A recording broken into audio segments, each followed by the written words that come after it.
नमस्कार। अच्छा सोचिए जरा, क्या हो अगर कोई ये कहे कि बुढ़ापे के लिए पैसा बचाना शायद जिंदगी की सबसे बड़ी गलती हो सकती है। सुनने में थोड़ा अजीब है ना? आज हम बिल पर्किंस की किताब डाई विद जीरो के इसी कह सकते हैं चौंकाने वाले आइडिया को समझने वाले हैं। ये एक ऐसी सोच है जो पैसे और जिंदगी को देखने का नजरिया शायद हमेशा के लिए बदल दे। इससे पहले कि हम आगे बढ़ें, इस सवाल पर एक पल के लिए रुकते हैं। क्या जिंदगी का असल मकसद सिर्फ बैंक बैलेंस बढ़ाना ही है, या फिर उन पैसों से जिंदगी को भरपूर जीना है? ये किताब सीधे इसी सवाल के दिल में उतरती है। तो चलिए देखते हैं कि ये नई सोच आखिर है क्या। ये उस नियम को तोड़ती है जो हमें शायद बचपन से सिखाया जाता है कि भाई ज्यादा से ज्यादा पैसा बचाओ। ये किताब कहती है कि असली लक्ष्य पैसा बचाना है ही नहीं, बल्कि उसे सही तरीके से सही समय पर खर्च करना है। देखिए, इस एक लाइन में ना किताब का पूरा सार छिपा है। लेखक का मानना है कि जीवन के अंत में असली संपत्ति बैंक बैलेंस नहीं, बल्कि वो अनुभव और वो यादें हैं जो हमने अपनी पूरी जिंदगी में इकट्ठा की हैं। तो फिर ये डाई विद जीरो का मतलब क्या हुआ? बिल्कुल सीधा सा मतलब है जिंदगी के आखिरी दिन बैंक अकाउंट में जीरो बैलेंस होना। सुनने में थोड़ा अजीब लगता है, लेकिन किताब कहती है कि अगर कोई बहुत सारा पैसा पीछे छोड़ जाता है तो इसका असल में मतलब यह है कि उसने उन अनुभवों को खो दिया जिन्हें वो उन पैसों से खरीद सकता था। एक तरह से ये जिंदगी को पूरी तरह से न जी पाने की निशानी है। मतलब पैसा खुद कोई मंजिल नहीं है, वो तो बस मंजिल तक पहुंचने का एक जरिया है। और वो मंजिल है अनुभव। कहीं घूमना, परिवार के साथ यादगार पल बिताना, कुछ नया सीखना। यही तो वो असली दौलत है जो जिंदगी भर रिटर्न देती रहती है। अब ये विचार थोड़ा चौंकाने वाला हो सकता है। क्या सच में ज्यादा बचत करना एक गलती हो सकती है? ये किताब इसी आम धारणा पर एक बड़ा सवाल खड़ा करती है। यहाँ दो बिल्कुल अलग दुनियाएं हैं। एक तरफ हमारी पारंपरिक सोच है कि भाई बुढ़ापे के लिए बस बचाते जाओ, और दूसरी तरफ है डाई विद जीरो का फलसफा कि अपनी जिंदगी को आज बेहतर बनाने के लिए खर्च करो, क्योंकि उस भविष्य के लिए बचाने का क्या फायदा जब शायद उसका आनंद लेने के लिए सेहत ही साथ ना दे।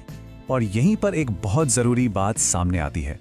पैसा वो तो शायद वापस कमाया जा सकता है, लेकिन सेहत, समय और ऊर्जा ये ऐसे संसाधन हैं जो लिमिटेड हैं, फाइनाइट हैं। एक बार ये चले गए तो फिर वापस नहीं आते। तो किताब का तर्क ये है कि हमें पैसे का इस्तेमाल इन कीमती चीजों का भरपूर लाभ उठाने के लिए करना चाहिए। चलिए अब इस किताब के सबसे अनोखे और सबसे शक्तिशाली विचारों में से एक को समझते हैं। इसे कहते हैं मेमोरी डिविडेंड, यानी हमारी यादों से मिलने वाला फायदा। Memory dividend? नहीं, ये कोई स्टॉक मार्केट की टर्म नहीं है। तो फिर ये है क्या? असल में ये जिंदगी के सबसे कीमती निवेशों में से एक है।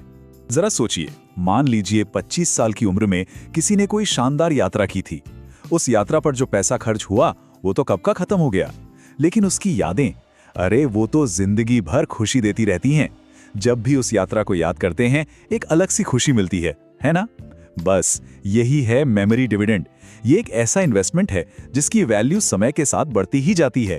तो अब जब हम अनुभवों के मूल्य को समझ गए हैं, तो अगला सवाल ये उठता है कि क्या हर अनुभव का एक सही समय होता है?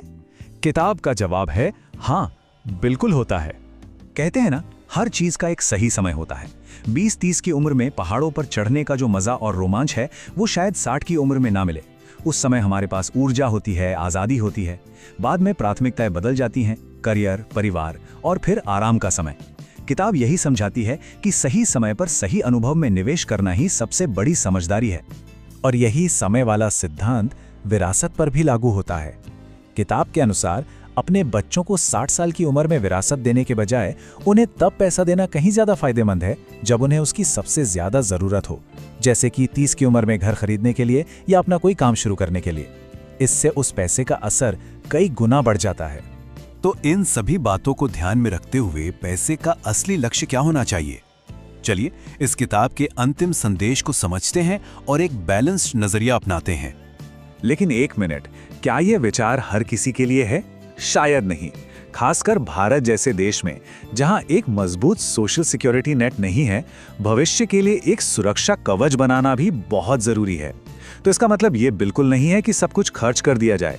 इसका मतलब है कि बचत और जिंदगी जीने के बीच एक सही, एक स्मार्ट संतुलन खोजना। तो अंत में जो संदेश है वो बिल्कुल साफ है। पैसा जमा करने के लिए नहीं, बल्कि एक यादगार जिंदगी जीने के लिए कमाना चाहिए, क्योंकि असली अमीरी बैंक बैलेंस में नहीं बल्कि अनुभवों की डायरी में होती है। तो अब सवाल ये उठता है कि हम सब अपनी असली दौलत कैसे बढ़ा रहे हैं।